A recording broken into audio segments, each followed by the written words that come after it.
Well, what an interesting week that was, eh? Now, I do want to say I did mess up last video. I accidentally included my Game Week 6 predictions in that video because I thought they were all part of one game week, but they're actually split in 2 game weeks. So these are the same predictions, and if you watched last video, you will have seen these before. Taking that into account, let's have a look at my Game Week 5 predictions, see how well I did. Spoiler alert, not very well. Anyway, let's start with Crystal Palace versus Brentford. I did 2-1. It was actually 1-1. It was a brilliant goal by Zaha, and he was right. In his post-match interview, he said that Palace needed to push more, and they should have, because they could have won this game. I did predict a late Brentford goal, and in the 88th minute, they delivered.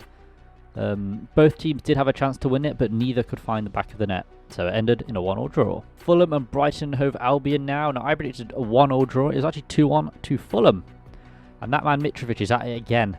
To be fair to Brighton, though, they did have their goal scoring boots on. They scored 2 goals, but one went in the back of their own net. So it's not ideal. But this is Brighton's first defeat of the season and showed that some players may not be up to scratch. So Potter has something here to do ahead of Sunday's game. So now we move on to Southampton versus Chelsea. I predicted 4-1 to Chelsea. It was actually 2-1 to Southampton. Wow. Tuchel, what happened? Chelsea were absolutely dominating Southampton throughout the match. They've got more possession, more shots. You know, they got all the stats that would say they won the game. But they didn't. They lost. Brilliant goals from Sterling and Lavia to even out the scoring, but I did not expect Southampton to win. Chelsea were really disappointing in this game despite all the possession, all the stats they had in their favour. They were very disappointing, but they have Fofana now, they have Aubameyang. Who knows what Chelsea are going to do. Now we move on to Leeds versus Everton now. I predicted 2-1. It was actually 1-0. Anthony Gordon doing the business again for Everton. It is a very good job they managed to keep him in the window. But Everton are still searching for those 3 points. Leeds squad looks very good despite the outings. As we said, Rafinha and Calvin Phillips both left, but they seem to be doing very well without them. Leeds should have arguably won that match, but unfortunately could not finish their dinner and ended in a draw. And now move on to Bournemouth versus Wolverhampton Wanderers. And I predicted 1-1, and while it was a draw, it was 0-0. I should stop predicting Wolves to score, I think. Similar to Wolves versus Fulham, Wolves could not seem to score a goal. They did make some brilliant chances, but failed to net any of them. And despite being at home, Bournemouth did not look great either, but they have just lost their manager in Scott Parker, so it is understandable as to why they might not be looking tip-top. Wolves really need to sort themselves out and start scoring, or they could be in trouble this season. And then move on to Manchester City versus Nottingham Forest. I predicted 3-1. It was actually 6-0. Yeah, this one hurt. Haaland is a beast. There's no denying that, and there's no doubt that he was going to score in this league, but my god, another hat-trick. Are you crazy? Fuck yeah. Can he go 3 for 3 though? That is an interesting idea. He probably could, to be fair. If anyone can, it's Haaland. Anyway, there was no doubt that City would win this match. It was just by how much? 6. They won by 6 goals. They were trying to beat Liverpool's 9, but luckily for Forest, they didn't. It is very unfortunate for the Forest lads though, because despite the fact we got destroyed, the lads put in a good shift in my opinion and looked decent. But to be fair, the squad is still gelling. They are gelling a lot better than we've seen. And we will kick on. You know, it's not the end of the world to lose 6-0 to Man City. Arsenal versus Aston Villa now. I predicted 3-0. It was actually 2-1. So fair play to Arsenal. You know, 5 games and 5 wins. They are doing extremely well this season. But we must mention how good Douglas Luiz is. What a player. It's no surprise Arsenal wanted him. And what an absolute goal from that man. Just wow, if you have not seen his goal, please go and watch it. But yeah, Aston Villa have been terrible this season, even though they have such a good squad. So it's a shame that they're performing so bad, but maybe Steven Gerrard is the problem. I'm not sure he'll be in his job much longer if these results continue, because they really should be winning. Well, I say they should be winning. They did play Arsenal, which are like the informed team at the moment, but they really should have been picked up some points from those other matches they played. Now, West Ham United versus Tottenham. I predicted a 2-1 to Tottenham, but it was actually a 1-1 draw. Tottenham let it slip once again. It seems that despite all the signings, they are still very Spursy. Son almost scored, but he's not been the same player since last season. Like last season, he was banging goals left, right, and centre. And this season, he just can't score for some reason. West Ham came back through Souček and played well, and honestly should have won it. But fair play to West Ham for keeping Tottenham to a point. And then we move on to Liverpool versus Newcastle. Now this is one of those crazy games. I predicted 3-2. It was actually 2-1, but man was it crazy. And that lad Fabio Carvalho, he's a player, he's a real player, but I'm not sure about his goal. So if you didn't watch the game, they had 5 minutes added on. And then Fabio Carvalho scored in 98th minute. That's 3 extra minutes on top of added time. Now yes, there were some players, you know, time wasting, but 3 minutes worth of time wasting, I don't buy it. The goal stands, we move, can't do anything about that. Isaac made his debut for Newcastle, thrown in the deep end really, and he scored a belter. Honestly, what a goal. And it looked like Newcastle might actually win the game, if not for some late Liverpool antics. To be fair, Isaac also had a second goal disallowed, and I think if that goal stood, Newcastle could have won it. 2-0 up at Anfield. Yeah, I'm not sure Liverpool could have come back from that, but Liverpool did not look like the same squad that dusted Bournemouth, but they're newly promoted. They didn't spend a lot of money. You got to have to do better than that against bigger teams. Thursday's match, and that was Leicester City versus Manchester United. Now, I predicted 3-1 to United, but it ended in a 1-0 win for United. I'm going to say it, and it might sound like Rio Ferdinand here, but Man United are back. Leicester aren't doing well this season, but despite how well they're doing, the United revolution seems to be in full swing. Sancho is back scoring, Rashford's looking good. I mean, despite not supporting United myself, I do like to see it when England players are playing well, so that's lovely to see. But I can't see Rodgers having long left at Leicester. You know, they could have scored a couple goals, but they just didn't. Man United are looking like a pretty good team at the moment. Those are my reactions to my predictions for Game Week 5. We're now going to move on to my Game Week 6 predictions. These are the same as the ones in my previous video, but if you haven't seen that, here you go. So we start off with the Saturday games and the Merseyside derby. Yes, Everton are hosting Liverpool at Goodison Park. And you know what?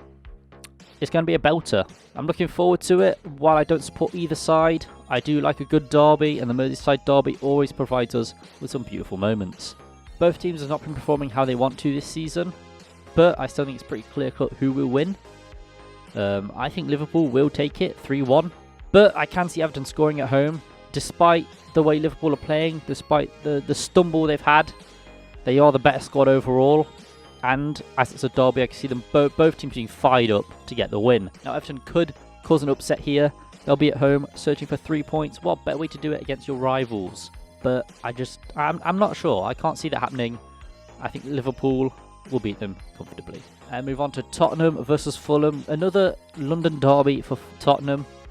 2 in a row now. And this should be a fun one to watch. I reckon it'll go similarly to how Tottenham performed against Forest, with the added bonus of being at home. I personally think Forest played Tottenham out of the park when they played us, but we just couldn't score. And that was our problem. Fulham can score. Will they play Tottenham off the park at home? I'm not too sure. Fulham have caused upset this season, but I'm not sure if they'll be able to do that against Spurs. I'm going to say 2-1 to Spurs. I think Spurs will win it, but if they perform like they did on Saturday, I can see them conceding a goal. Nottingham Forest versus Bournemouth. This will be a juicy one for us Forest fans. If you weren't watching the Championship last season, Forest and Bournemouth had a game postponed at first. Very suspicious circumstances surrounding that. So one of our final matches of the season was for us to clinch automatic promotion from Bournemouth. Unfortunately, we lost. We both made it to the Prem anyway. It'd be good to see how we both stack up compared to last season. Bournemouth have done better than expected. They took 3 points from games they really shouldn't have won.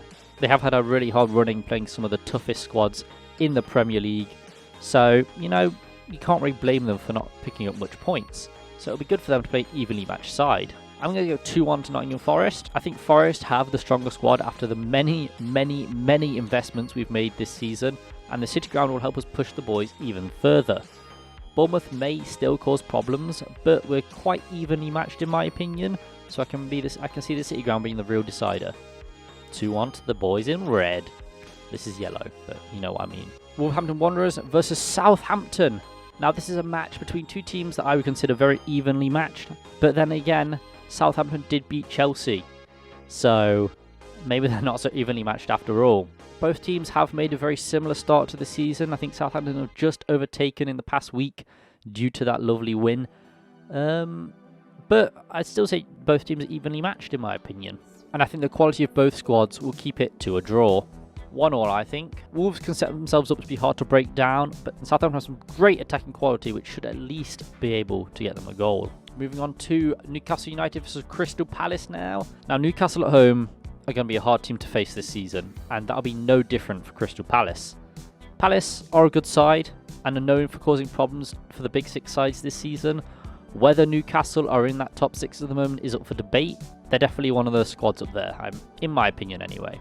I can see Palace causing Newcastle some issues, just like they did for Manchester City, but I'm going to say 3-2 to Newcastle.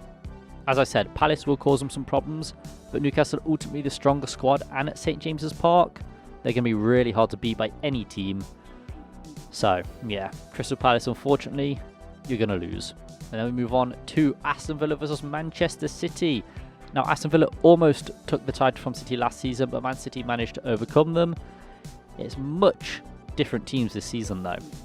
Villa played a full strength side against Bolton and still conceded a goal, and Bolton don't have the likes of Haaland or Alvarez, so that must say something about their defence. It's not looking good for Villa. I'm going to go 3-1 Man City. While Villa do have players who can score goals, I don't see them breaking down City much. City's forwards are going to have a field day with Villa, and it very well could be much more goals like it was in the Forest match. Good luck, Aston Villa. And then move on to Sunday with Brighton and Hove Albion versus Leicester City. High-flying Brighton face bottom of the table Leicester at the Amex, and I think it's pretty easy to see who will win. Leicester at the time of recording are winless with only a point to their name, whereas Brighton have started really well and currently occupy a top half spot. I'm going to say 2-0 to Brighton. Brighton are a very well managed squad and will comfortably beat Leicester in my opinion. Leicester need to act fast if they are to kick on the season, but I can't see that happening against Brighton. So I'm sorry Leicester, but this might be Rodgers' last game in charge. And then we move on to Manchester United versus Arsenal. Now this will be a good match, and I could potentially see another United upset here. Arsenal are currently storming the league with a very strong and well put together team. United on the other hand don't have that luxury, but are starting to get into some form and could cause problems at Old Trafford. I'm going to say 3-2 to Arsenal. I do see United scoring. I do see United turning up and scoring some goals, just look at how Sancho and Rashford are playing at the moment. But I'd say that Arsenal's squad has much more quality than that of United at the moment, so I think they're going to clinch the win here. I can see Jesus and Saka causing some problems for United's back line. So yes, those will be my Game Week 6 predictions. I hope you have enjoyed. If you have any similar predictions, please leave them down below. I'd love to see what you guys are thinking. Yes, these are the same ones I predicted last week, but they're here now. Nothing's changed. I thought it'd be wrong to change it, despite some of the new information that's come forward. So yeah, I'm sticking by my guns. If they're wrong, they're wrong. I've been O2GT, and I shall see you guys in my next video. Peace.